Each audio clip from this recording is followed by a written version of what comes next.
자, 오늘은 차이 검정하는 방법 중에서 두 번째 방법으로 ANOVA 분석입니다. 지난 시간까지 두 번에 걸쳐서 우리 차이 검정할 때 T 검정이라고 해서 배웠죠. 근데 T 검정은 그룹이 2개 미만일 때 쓰는 검정이 T 검정이라고 그랬어요. 오늘부터는 그룹이 2개 이상일 때 사용하는 분산 분석에 대해서 설명을 드리도록 하겠습니다. 그래서 분산 분석이 총 4가지 정도가 있는데 그거를 우리가 2개씩 쪼개서 해보도록 하겠습니다. 자, 먼저 분산 분석에 대해서 좀 설명을 드리고요. 도대체 분산 분석이라는 게 뭐냐라는 거고요. 우리가 t-테스트를 배웠는데 t-테스트를 여러 번 하면 되지 왜 굳이 또 분산 분석이라는 걸 또 배워서 할까? 이 부분에 대해서 설명을 드리고요. 두 번째는 그 독립표본 T검정을 확장해서 그룹이 3개 이상일 때 쓸 수 있는 일원 분산 분석 또는 일원 배치 분산 분석이라고 합니다. 그래서 그 부분을 설명을 드리고요. 또 한 가지는 반복을 2번 했는 거를 지난번에 failed라고 했고요. 그죠? 대응 표본이라는 말을 썼는데 오늘은 반복을 여러 번 했을 때 쓰는 반복 측정 분산 분석 이렇게 이 2가지를 배워보도록 하고요. 그 뒤에 이제 실습 사례들이 있어서 실습 사례들을 또 해보겠습니다. 지난주에 멘붕 오셨죠? 오늘은 그렇게까지 안 할 테니까 너무 걱정하지 마시고. 자, 분산 분석입니다. 자, 말이 분산 분석이에요. 그런데 좀 여러분들 좀 이상하지 않아요? 왜 우리가 평균 차이를 검정하는데 분산을 이용해서 보지? 이게 저는 처음에 통계를 배울 때 이게 좀 고민이 됐었어요. 아니, 왜 평균 차이 검정을 하다가 갑자기 분산이라는 걸 또 쓰지? 분산은 뭐죠? 평균으로부터 데이터들이 얼마나 떨어져 있는지를 보는 거잖아요. 분포를 의미하잖아요. 그래서 그거랑 평균 차이 검정은 평균하고 비교해 보면 되는 건데 왜 평균을 직접 안 비교하고 왜 분산을 이용해서 비교하지? 라는 거가 고민이 좀 됐었어요. 그래서 그에 대해서 이제 뭐 여러 가지 이제 서적들이나 이런 걸 많이 뒤져봤죠. 여러분들도 이게 고민이지 않으세요? 왜 우리가 t-테스트, 평균 차이 검정 이렇게 말을 하다가 갑자기 분산 분석, 평균 차이 검정을 하는데 왜 분산이라는 말이 갑자기 튀어나오지? 분산이 또 도대체 뭐길래 왜 갑자기 평균 차이 검정을 하다가 왜 분산을 이용해서 또 검증하는 거냐 이런 얘기들을 많이 합니다. 그리고 t-테스트를 여러 번 하면 되지 왜 굳이 또 분산 분석이라는 걸 할까? 이거에 대해서 이제 좀 앞부분에 설명을 드리려고 합니다. 왜 분산 분석을 하느냐? 일단은 t-테스트를 여러 번 하면 되지 않느냐? 근데 여러 번 하게 되면 어떤 문제가 발생해요. 그걸 이제 보도록 하겠습니다. 자, 우리가 검증을 평균 검정이라고 하는 거는 우리가 표본을 뽑죠. 그래서 모집단으로부터 표본을 뽑는데 우리 지금 예제에서는 매장이 4개였었어요. 그죠? 강남, 강서, 강동, 강북이라는 4개 매장입니다. 그러면 우리가 독립적으로 모집단이 몇 개냐면 4개예요. 강남이라는 모집단이 있고요. 여기 방문하는 많은 사람들이 있겠죠? 그 다음에 강서라는 매장에 방문하는 많은 사람들이 있고, 그죠? 근데 우리는 그 사람들을 다 조사를 못하기 때문에 우리가 여태까지 배운 개념인 표본을 뽑았어요. 여기는 38명 뽑았고요. 그때 평균이 4.39가 나왔어요. 그런데 이 값은 우리가 진짜 모집단의 값이 아니죠. 우리는 모집단의 값을 모르잖아요. 그죠? 모르지만 어쨌든 일정한 오차 범위 안에 평균이 존재합니다. 라는 걸 우리가 알고 있죠. 그래서 모집단은 모르지만 이 값을 이용해서 우리가 오차 범위 내에 이렇게 조사할 수 있습니다. 라는 걸까지는 알고 있어요. 여기 강서도 마찬가지고 여기도 마찬가지고 이게 우리가 이제 표본 뽑고 뭐 여태까지 했던 그런 내용들이죠. 자, 그래서 이런 거를 뽑은 다음에 그룹이 2개면 우리가 t-테스트를 이용해서 이 그룹 간의 차이를 본다 그랬죠. 차이가 있는데 항상 0이 딱 떨어질 수는 없다 그랬죠. 왜냐하면 얘도 오차 범위가 있고 얘도 오차 범위가 존재하기 때문에 둘 다 오차 범위를 갖고 있어요. 그래서 0이라고 딱 안 나올 수가 있다는 거죠. 그래서 0일 가능성이 높은 범위를 구해서 그걸 우리가 오차 범위라고 그랬죠. 차이 검정에 그 범위를 구해서 그 범위 안에 들어가면 오차 범위 안에 들어가서 차이가 없다. 또는 그 범위를 벗어나면 진짜 차이가 난다. 이렇게 우리가 검증했어요.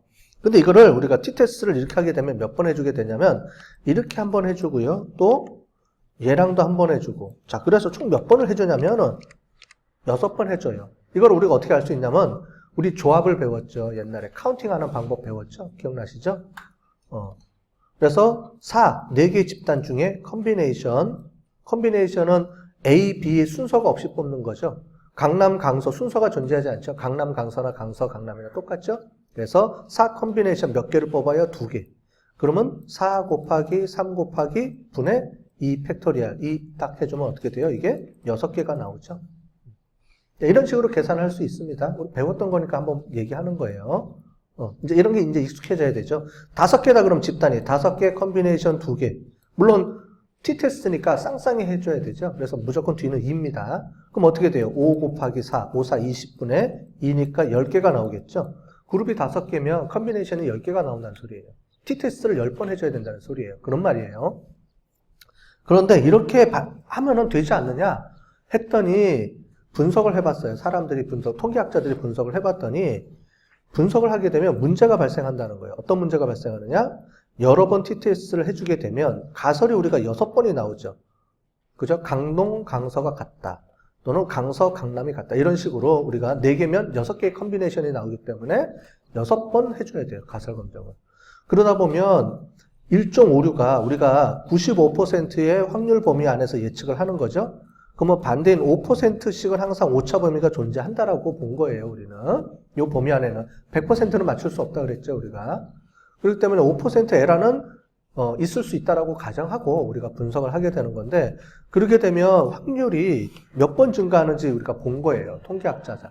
그 중에 봄페롤이라는 사람이 있습니다. 이 사람이 나름대로 분석을 해봤더니 이렇게 가설을 하나, 둘 해서 총 6번 분석을 하게 되면 알파가 n배만큼 증가한다는 거예요. 최대. 무조건 n배 증가하는 게 아니고 최대 맥시멈 그 정도 갈 수 있다라고 본 거죠. 그럼 우리가 총 6개니까 6알파 해서 6 곱하기 0.05 이렇게 하게 되면 몇 %까지 나올 수 있느냐면은 최대 30%까지 나올 수 있다라고 얘기를 한 겁니다. 자, 에러가 자꾸 우리가 t-테스트를 여러 번 반복하면 할수록 에러가 자꾸 늘어나죠. 그렇기 때문에 이 에러를 우리가 고려를 해서 의사결정을 해줘야 된다라고 본 겁니다. 자, 그런데 이제 문제가 생겼죠. 자, 그럼 어떻게 해결할 거냐?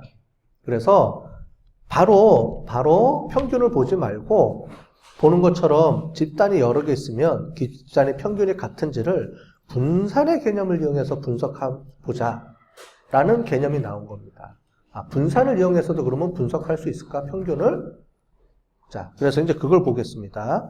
평균의 차이를 보는데 왜 분산을 이용하지? 분산이 이용해서 어떻게 하자는 얘기지? 그겁니다. 자, 아노바라는 게 분산 분석이라는 거라 그랬죠. 영어로 아노바인데 그거의 이름이 어떻게 나오냐면 앞에 글자를 딴 거예요. ANOVA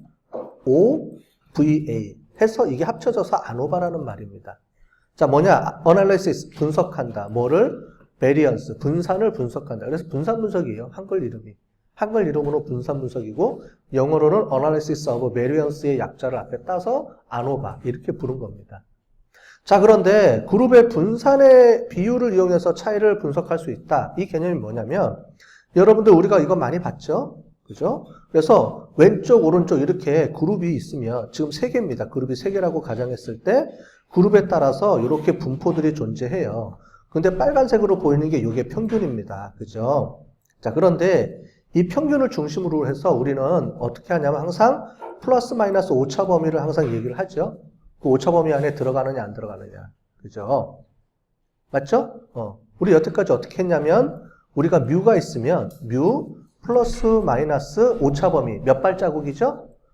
1.96 발자국 안에 존재해야 됩니다. 라는 오차 범위를 정했잖아요. 그죠? 1.96 발자국인데 발자국이라는 게 뭐냐? 발자국은 시그마. 이게 뭐죠? 표준 편차인데 우리가 표본일 때는 여기 밑에 루트 n개로 나눠준다 그랬죠? 요걸 우리가 표준 오차라 그랬죠. 옛날에 했던 거 다 기억나시죠? 자, 평균으로부터 어떤 특정한 한 값이 떨어져 있는 이 거리를 우리가 편차라고 했고요. 이 편차는 플러스 마이너스가 존재하기 때문에 다 더하면 0이 나온다 그랬어요. 무조건. 그래서 이거를 우리가 하기 위해서는 자승을 해주죠. 제곱합을 해주죠. 요걸 우리가 분산이라고 배웠습니다. 그죠? 이 분산에서 제곱한 거를 다시 루트를 씌워줘야 되죠. 루트 분산 제곱한 값을 다시 원상태로 해주기 위해서 한 게 이게 표준 편차. 그죠? 표준 편차. 이 표준 편차를 이용을 못하고 우리가 뭐죠? 샘플일 때는, 표본일 때는 거기에 루트 n으로 나눠줘서 구한 요 값을 쓴다. 그러니까 뭐냐면 지금 이게 전부 다 같은 말이에요. 편차, 분산, 표준 편차, 표준 오차. 다 무슨 말이냐면 평균으로부터 데이터들이 얼마나 퍼져 있느냐, 떨어져 있느냐. 이걸 얘기하는 거죠. 이거를 다른 말로 변동 또는 변동이라는 얘기도 하고 분산 또는 표준 편차 또는 오차, 잔차 다 같은 말입니다. 얼마만큼 분포가 퍼져 있느냐 이렇게 얘기하는 거죠. 그래서 분산이라는 게 이 개념이죠. 결국 무슨 말이냐면 평균으로부터 얼마만큼 데이터들이 떨어져 있느냐 이 분포를 본다는 얘기예요. 결국은 우리는 이미 평균 차이를 검증할 때 결국은 뭐냐면 평균의 오차 범위를 구할 때 분산을 이용을 해서 이미 구한 거예요. 즉 뭐냐면 퍼져 있는 정도가 평균으로부터 2발자국 이내 이거를 우리가 여태까지 배워온 거죠. 그러니까 우리는 분산을 이용해서 어쨌든 하고 있었던 건데 그냥 평균 검정 이렇게 해서 한 겁니다. 마찬가지로 분산을 보시면 이 그룹에 있는 분포를 특징을 보면 과연 이게 평균으로부터 얼마만큼 떨어져 있는지 이걸 가지고 예측할 수 있는 게 된다는 거예요. 무슨 얘기냐면 이렇게 분산이 많이 밀접하게 돼 있는 이런 분포를 갖고 있는 그룹이라면 여기 보는 것처럼 이 두 개는 비슷하게 많이 모여 있죠. 분포들이 많이 겹쳐 있잖아요. 그러니까 요거 두 개는 아마 차이가 별로 없을 거야. 근데 얘랑은 많이 떨어져 있죠. 그리고 많이 겹쳐 있지 않죠. 따라서 얘는 차이가 존재할 거야.